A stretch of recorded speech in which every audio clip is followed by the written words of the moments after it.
Ao anatin'izay tontolo ny fifidianana izay ary ny atoandro teo dia nisy ny tafafohy izay nirany Pierrot Rajaonarivelo tamin'ny mpanao gazety noho izy anisan'ny mpikambana ao anatin'ny gouvernemanta ary andray anjara amin'ny fifidianana filoham-pirenena dia anisan'ny nametraham-panontaniana tamin'ny ny fotoana ametrahany fialana tsy ho mpikambana eo anivony ity gouvernemanta ity.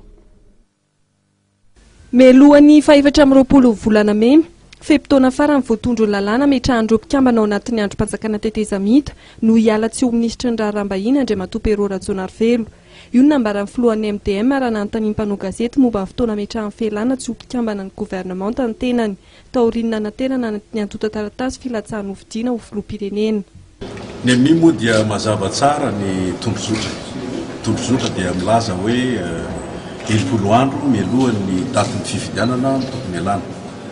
Hoe raha tena tiana marina tsara ilay izy dia hoe amin'ny 420 ny volana May dia tokony miala. Fa izay kosa aloha ataoko ngao tsy dia hoe hiandry ny 420 ny volana May vao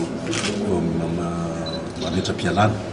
Fa misy fotoana mety mielo kely dia fa ary efa miomana amin'izany moa izay satria matokoa nametraka ny dossier de candidature dia efa tsy mieritreritra ny hoe zaho atao fitondram-panjakana ka toerana sisa fa tsy maintsy manaraka ny lalàna ny fe an'izany fifidianana.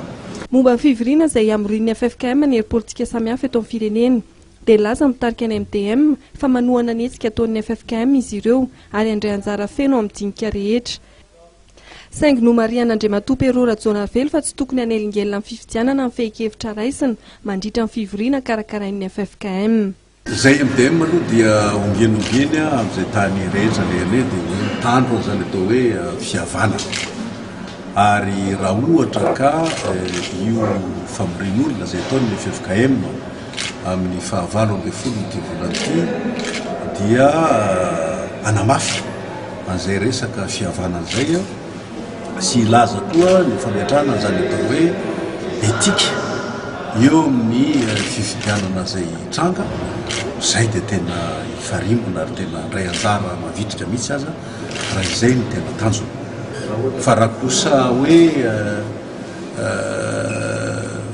misy zavatra hafa no atao amin'ilay izy ohatra fotsiny hoe anelingelina indray ny fizotra ny fifidianana izay voafariparitra amin'ny 420 volana Jolay sy amin'ny 15 volana Septambra izay kosa aloha dia tsipaka satria izay mihevitra fa ny vahoaka amin'izao fotoana dia efa tena sahirana ary izany tetezamity izany dia efa tarazoka ela loatra ka angamba fotoana kosa mba hitadiavana ny fomba rehetra mba hivoahana amin'ity krizy ity ary ny olona rehetra dia efa miara miaiky fa ny any lalana hivoahana amin'izany krizy izany dia tsisy afa-tsy ny fifidianana ihany. Arak'izany dia manamafy ny tokony hirosoana amin'ny fifidianana amin'ny filohan'ny MDM Andriamatoa Pierrot Rajaonarivelo.